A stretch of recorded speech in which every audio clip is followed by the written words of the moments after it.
салом бинандагони азиз ва хуш омадед ба барнома. имрӯз 7 июн дар барнома ин гузоришҳоро дорем.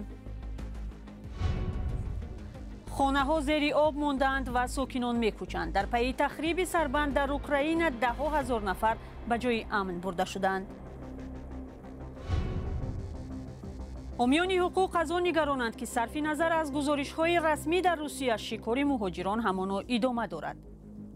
аксарията боздоштгоҳиҳои муваққатии спецприёмники Сахарова ва ин ки Московская област ин тарафи Егоровск мебарад.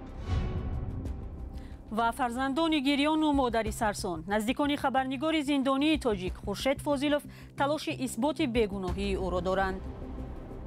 ҳар шаб гирья дорад падарам канин дадем чӣ ба намебиён дадем куҷо рафта ки савол медиҳад ман намедонам чӣ ҷавоб диҳам.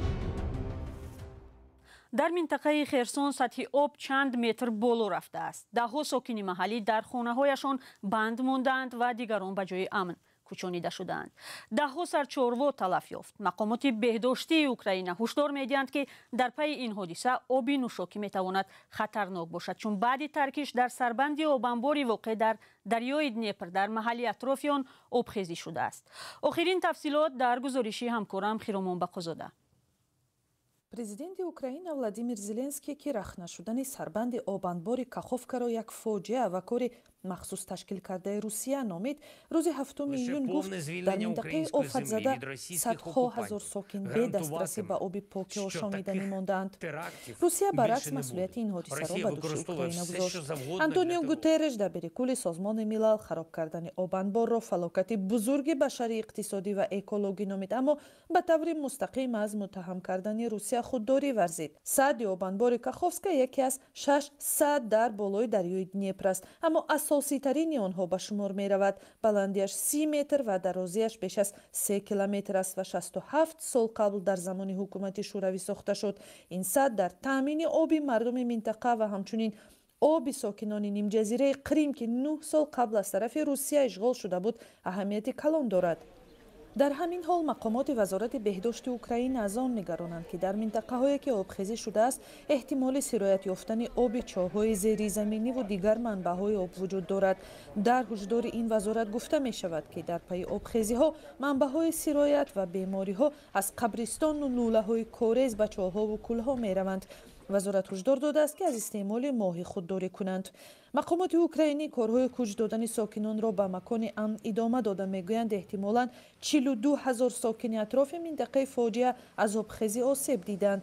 дар ҳамин ҳол Владимир Леонтьев волӣ аз ҷониби Русия таъин шуда дар Новокаховка гуфт баробар бо чорвои хонагии хоҷагиҳои маҳаллӣ дар парки табиии миллӣ Нижний Днепропетровский бар асари обхезиҳо ҳазорҳо ҷонварон нобуд шуданд.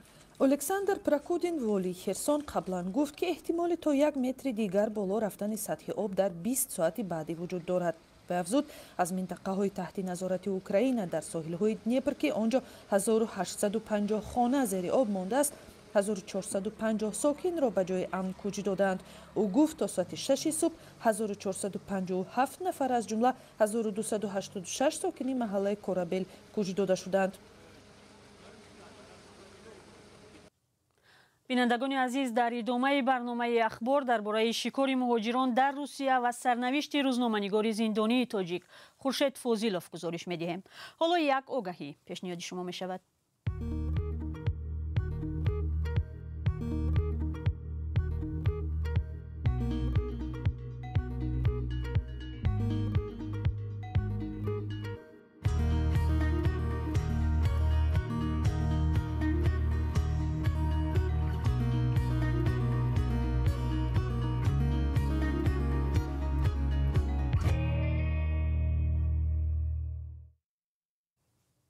дар шабу рӯзе ки ду вазири Русия дар душанбе бо мақомоти тоҷик ҳамкориҳои ду кишвар ва вазъи муҳоҷиронро баррасӣ мекарданд, дар минтақаҳои Русия ба қавле шикори муҳоҷирон идома дошт. ҳарчанд охири ҳафтаи гузашта мақомоти Русия эълон карданд ки амалиёти тафтиши муҳоҷирон дар вилояти Москав ба анҷом расид ва дар 2 ҳафта 148 муҳоҷир хориҷ карда шуд. муҳоҷирони тоҷик бо ирсоли навор мегӯянд тафтишу боздоштҳо дар Санкт-Петербург зиёд шудааст. Мумин Аҳмадӣ гузориш дорад. Лахта центр Санкт-Петербург هم مرا پیدست درن اتوبوس قطعه برده سنده. این نوار زمان ثبت شده است که مقامات تاجیک روز 6 ایون با مقامات روس در دوشنبه موضوع رعایت حقوق مهاجران را بررسی می‌کردند.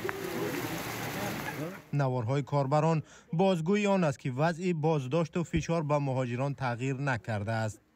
یک هفته اخیر فشار به مهاجران از منطقه‌های دیگری روسیه به سنت پترزبورگ کوچیده است. وضعیت در شهر سنت پترزبورگ вообще проверка брусев рафтеса короче наброя гуфти гапо ҳамад эҳтиёт кине ки ба худо қасам чизе меган ҳамаш роста биненда хитонда слишком базе бигод рафтеса проверка ай любой ҷо қабилда бор када адлени ҳаф овардаган ҳама адлениони қали пури одам шудаган. تقریبا یک ماه بعد بازداشت و فشار مهاجران در روسیه افزایش یافته است. مقامات روس بر رسانه‌ها این را یک سنجش معمولی بود و باش مهاجران گفتند. در سنت پترزبورگ پس از آن بازداشت و تفتیش مهاجران افزایش یافت که هفته پیش گروهی از مهاجران از آسیای مرکزی در ساختمان زنازنی کردند. حامیان مهاجران میگویند مقامات روس چنین حالت‌ها را برای سرکوب بیشتر مهاجران استفاده می‌کنند. از همه مهاجران خواهش میکنم به این خیل کارها راه ندید و برای مقامات روسیه این باز یک بهانه دیگر می شود و بازداشت های پای در پای و حالت های می شود که کسانی که حجت هم دارد اونها را برده ساعت ها در شعبه های پلیس منع میکنند و کسی که حجت دارد اکثریت جواب میدهند و کسی که حجت ندارد برده یعنی وارد الممنوع کرده اکثریت بازداشتگاهی های موقتی спецприемники Сахарова و اینکه مسکوسک اوبلاست این طرف یگورس میبرد. در اکثر شهرهای روسیه مهاجران میگویند هیچ قانونی را نقض نکردند ولی به دلیل آنها را جریمه میکنند. نمیدونه معمول چی میشود. اسپاری میره با میگن که یای بیتوجی کنه خیلی این هم پرایپسیه سوز بودیم یا سواچی نمیدوشتیم. مرکزهای سودایی که آنجا مهاجران تاجیک کار میکنند از چشم پلیس پنهان نمانده است.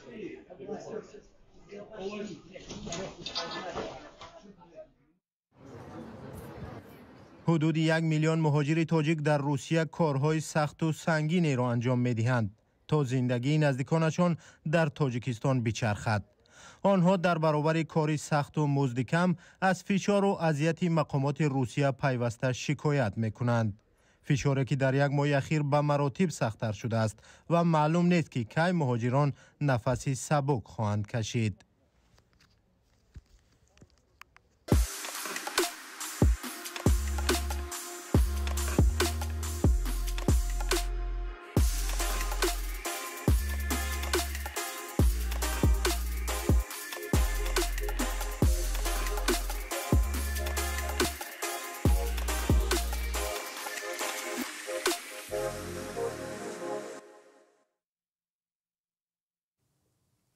شما اخباری آزادی رو تماشا دارید. مادر خورشید فاضلوف خبرنگار زندانی تاجیک چند ماه باز در راه دوشنبه و خوجند سرسون است.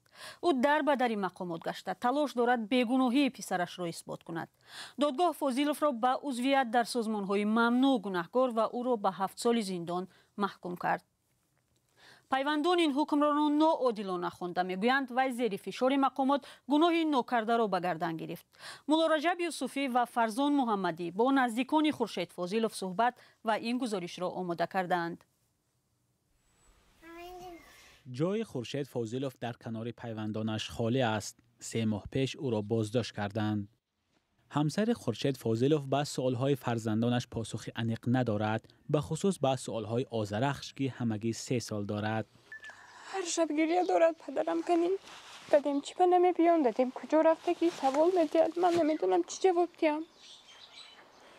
هر شب با آبی چشم خوب میکنم. عائله خورشید فاضلوف در حوله مرکزی آب و هواشناسی پنجکن زندگی میکنند. آنها خانه شخصی ندارند. نبودش در شهر به همگان معلوم است. برادر خورشید فاضلوف در آخرین مرافعه خبرنگار شرکت کرده است. میگوید اتهام اساسی برادرش این بود: سالهایی که همین سامانه که اخبارکام میگه به قول میرزای سلیمپور بوده است، فعالیت غیرقانونی داشته است و از جانب سعودی عالی ممنوع بوده است. تا ممنوع بودن همین سامانه تا از جانب سعودی عالی من کردن همین سامانه همکاری داشته میگوید. یعنی که همچون ژورنالیست، همچون روزنامه‌نگار با روزنامه‌نگار دیگر در علاقه بوده است. دادگاه عالی تاجیکستان سال 2020 سامانه اخبارکام را ممنوع اعلام کرد. مؤسس این سامانه میرزای سلیمپور آن وقت قرار دادگاه را عمل غیرقانونی و حمله روی راست به آزادی مطبوعات گفته بود. مقامات چند سال پیش خورشید فاضلوف را از همکاران سامانه مستقل اخبار نامبر کرده بودند. در قرار دادگاه شهر پنجکن آمده است خورشید فاضلوف از مؤسس سامانه اخبارکام مبلغ گرفته است. خود روزنامه‌نگار گفته است بعدی ممنوع شدن این سامانه در تاجیکستان همکاری را قطع کرده بود. در مرافعه سودی ایبدار کننده دولتی میگوید که از تمام منطقه های کشور معلومات جمع کرده گویا که با همین سامانه ها پهن میکرده است. لیکن آخر به فکر من وقتی که یک کس را ایبدار میکنند دلیل در کار است. از تمام مناطق کشور این یگان مفهوم ندارد، منطق ندارد اینگاه. زیرا همگان میدونند پیوسته در شهر پنجکن بود. من گفتم تو چی بکنو نکرده که کلمه میگیری؟ عزیزا نعمان و 3 ماه است که میان دوشنبه و خوجند سرسان است. او به دادستانی، کمیته امنیت و دستگاه پرزیدنت بارها مکتوب نوشته میخواهد بیگناهی پسرش را اثبات کند. هفته گذشته رئیس کمیته امنیت مادر خورشید فاضلوف را قبول کرده است. عزیزا نعمان و میگوید پسرش در زیر شکنجه به گناهی ناکرده اعتراف کرده است. وای گفت برای که من این گناه به کلا گیرم فشار آوردن. گفت البته گفت که اگر من این گناه کلا با نمیگرفتم من نصف آدم میشدم. گفت گپی زدگیش همین شد. در این منزل هنوز امید را از دست ندادند و باور دارند که خورشید فاضلوف همین حالو از در می درآید. پرونده روزنامه‌نگار به دادگاه ولایت سوخت رفته است. اکنون این دادگاه تصمیم میگیرد که با حکم فاضلوف چیکار کند. مولا رجب یوسفی، فرزان محمدی، آزادی، پنجکن.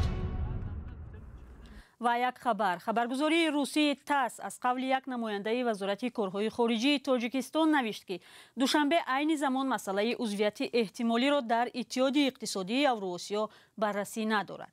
وزیر کارهای خارجی روسیه سرگئی لاوروف روزهای اخیر در سخنرانی‌هایش در دوشنبه از برتری‌های عضویت احتمالی تاجیکستان در این اتحاد لب گشود.